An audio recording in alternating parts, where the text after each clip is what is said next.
One of the ways I've been explaining people to go to some of the countries, developed world, is to go through education. And in order to go through education, obviously you have to get a student visa. So what are the requirements to get a student visa? How do you get student visa as international student? Let's say you applied, you want to come to America and you want to come as a student. What do you need to have in order to get student visa? What will be the challenges, obstacles, and what are the ways you can be able to have secure, or the ways of a little bit guaranteeing or giving you more chances of getting student visa?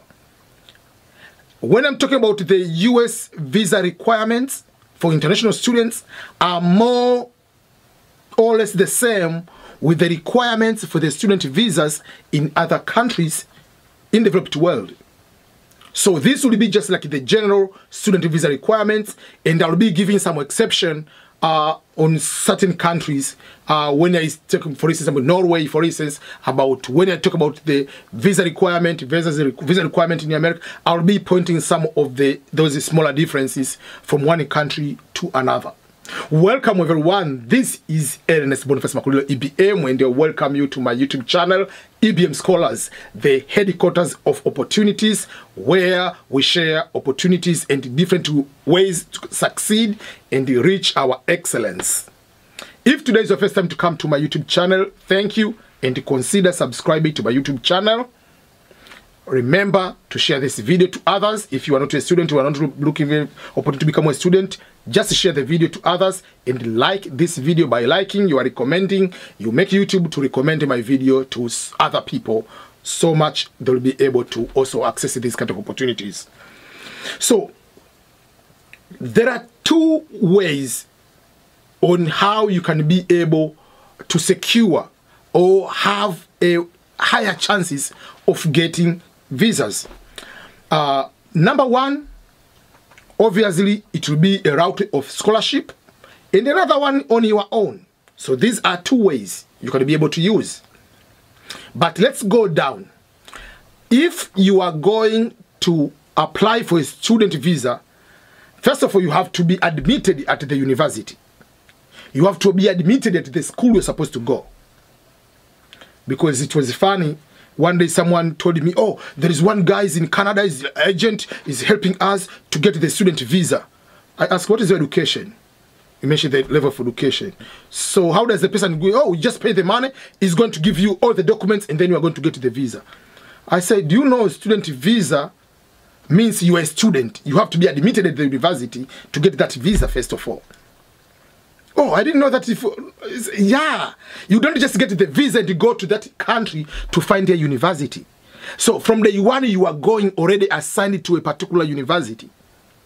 So don't ask me, how can I get a student visa? Can I just come to America and then become a student? First of all, as a student visa is F1 visa here in America is called, you have to be admitted. So number one thing, apply to the university. This is a common to all countries. Whether it's in Norway, whether it's Finland, whether it's whatever, New Zealand, Australia, Canada, whatever country it is, number one, you have to apply for the university and get admitted. So that be in bachelor degree, master's, PhD, whatever it is, you have to apply to a school.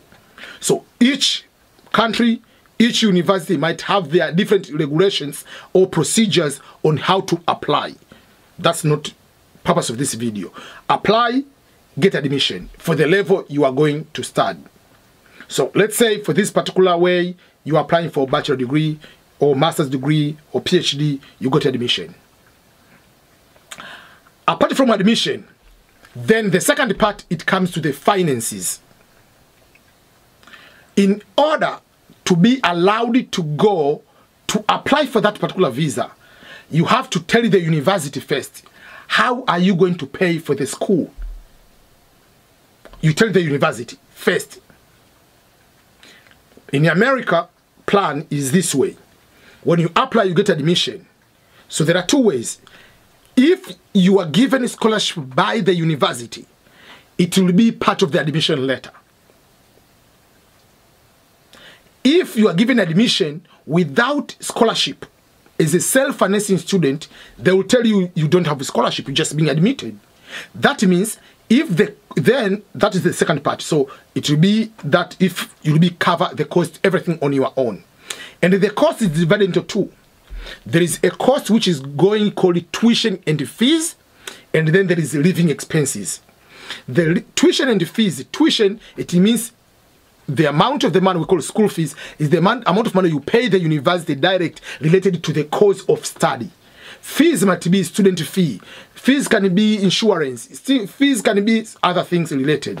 And then there will be living expenses. And the living expenses will differ from one city to another city, from one state to another state. So for instance, you can be all in California, but someone who is in San Francisco, the cost of living is different from someone who is in, let's say, San Diego, though entire California is more expensive. Or someone who is in Kansas City, yes, Kansas, Missouri is cheaper, is different from the cost of living from someone who is into the smaller cities in Kansas or Missouri. So that will be determined by the living cost of the particular area. So they will tell you, the university will tell you, if you have for instance, you applied, the tuition and fees is 20,000, and they say we have given you 20,000, so 20,000 will be there, and they will tell you the living expenses for this particular city for full academic year is, let's say, 10,000. So you have to show a bank statement of 10,000 from your country.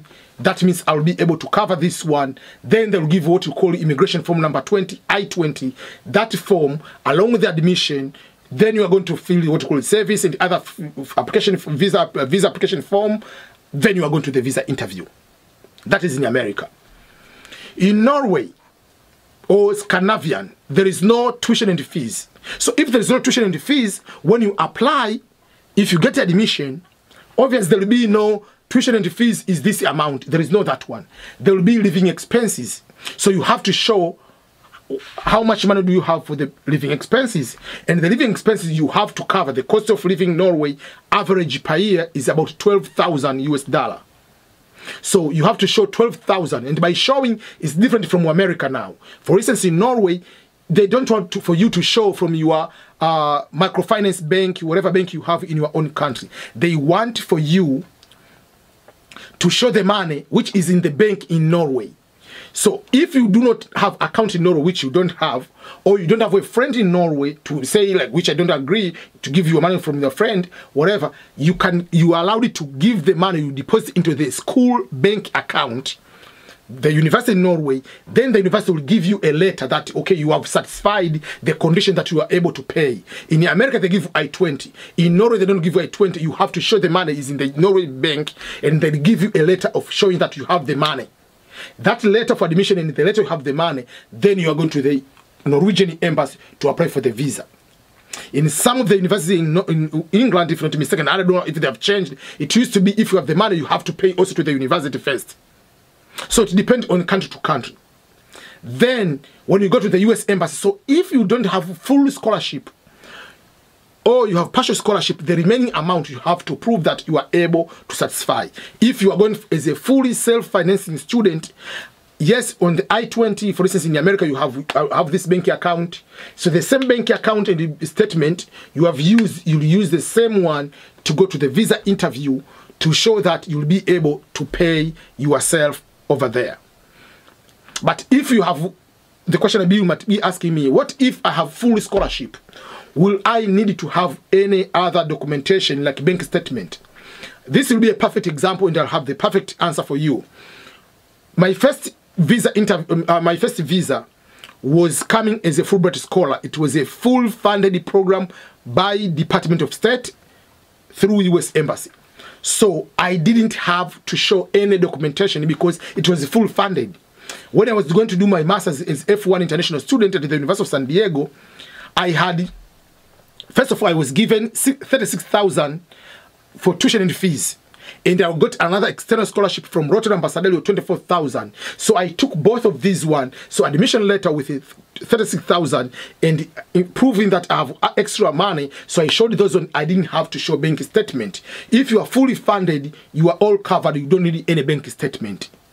But if you are not fully covered, or you are going to be 100% pay on your own, obviously you need to have a bank statement. So here are the things you need to be careful on the bank statement. Don't take a bank statement of your friend, because they will ask you who is sponsoring you, who is going to cover these costs. You cannot say my co-worker, my friend is going to pay for me $25,000 for you to go to study in America. That will be crazy. Sometimes people say, oh, my uncle, my stepdad, whatever. Yeah, but sometimes they might ask a question. If your uncle, your aunt is paying for school fees, does the auntie or uncle, do they have kids of their own? Yes. If yes, which country are they studying? Why your uncle, aunt, they are not taking their children to America, to England, to Sweden? They are taking you, who is not a blood, I mean, you're not immediately family, for you to go to study in America. Why? If the matter of going to study, they'll look about, we're going to study what course? Sociology, business administration, political science. That course you can study here at the University of Nairobi. You can study here at Kenyatta University. You can study here at KwaZulu-Natal. You can study here at Kwame Nkrumah, wherever. Why? Why are you going to pay $20,000 per year to study political science in America? While at the University of Dar es Salaam in Tanzania, you can pay $1,000 and it can cover living expenses and tuition and fees, everything. Why? And you are saying, because among other things, apart from that, you have to prove the non-immigrant intent that I will be coming to my home country. Why are you going to use over $100,000 to get a political science degree, and you come to your country, the bachelor degree of political science, you're going to get paid maybe $600-800? It doesn't make sense. So you have to be conscious. That's why I encourage people to apply for scholarships. If you have a scholarship, 100%, it is easy to justify, I'm going to that university, it's the best university, and I got a full funded scholarship program. So it is easier. But if you say, I want to go to Stanford because it's a bigger university, I'm going to pay $40,000 per year, and the course is the normal course. It's not like microbiology, it's not like civil engineering, high-tech stuff. It's just a basic course. Be careful on that one. Because apart from showing the bank statement, if you are self-financing, apart from having scholarship will be having fewer questions. But if you are going, no matter whatever, there will be a question from the U.S. consular officer or the consular office of any country. They will ask you, will you be coming back to your home country? They can ask blank like that way, or they can ask, prove to me that you'll be coming home after your studies. In America, we call proving non-immigrant intent. Why? Because by law, by the U.S. visa policy, it says as follows. The U.S. regulations require the consular officer who considers your visa application to assume that you want to become immigrant or to remain in the United States on the permanent basis to become green card holder and later U.S. citizen. In order to qualify for international student visa, F1 or J1, whatever, you must prove that your visit or stay to the United States will be temporarily, in the nature that you will be returning to your home country after completion of your studies in that particular country. Consular officers call this as non-immigrant intent, proving to them that you'll be going there on the temporary basis, stay in that country for the duration of stay prescribed by your degree program. After finishing, you'll be coming to your home country. And what are the things which will be able to be convincing the consular officer of whatever country it is to show that you'll be coming to your home country? Is the stronger ties, stronger financial, you have employment, family ties of your country. Those will be able to help. Do you have a home? What kind of employment? Do you have business? What assets do you have? Not just by saying, I'm very committed, I'm likely, I want to come back because I love my country so much. Those are just unnecessary words. So those are the things you need to know and plan ahead. That's why I convince every time people to apply for scholarships. at the end of this video, look above here, there is this book, PhD Scholarships for Africans in the United States. This book has 498 pages. I give this book for free. In the description of this video and in the comment, I'm going to put the link where you can be able to get scholarships. But this is not just because I've studied PhD. Over 40% of this page is giving instructions on how to apply and get scholarships, whether it is in America, whether it is in Europe, whether it is in Australia, whether it's in New Zealand. Those procedures don't change. Recommendation letters, statement of purpose, writing good resume, making good applications. All those kind of things don't change. No matter where you're applying, whether you're applying for bachelor, master's, PhD, these steps are here.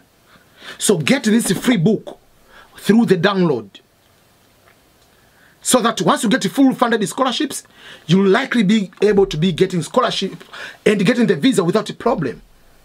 But if you go to the US Embassy with your full funding and it's not your money, or it's not your parents' money, it's any other person, you have a very tough time to convince the consular officer that my relative, my friend, my neighbor is paying for my school fees. Good luck with that one. So thank you so much, each and everyone, for your continued support. Remember to share this video to others. Remember to subscribe to this YouTube channel in case you haven't done so. Goodbye, everyone.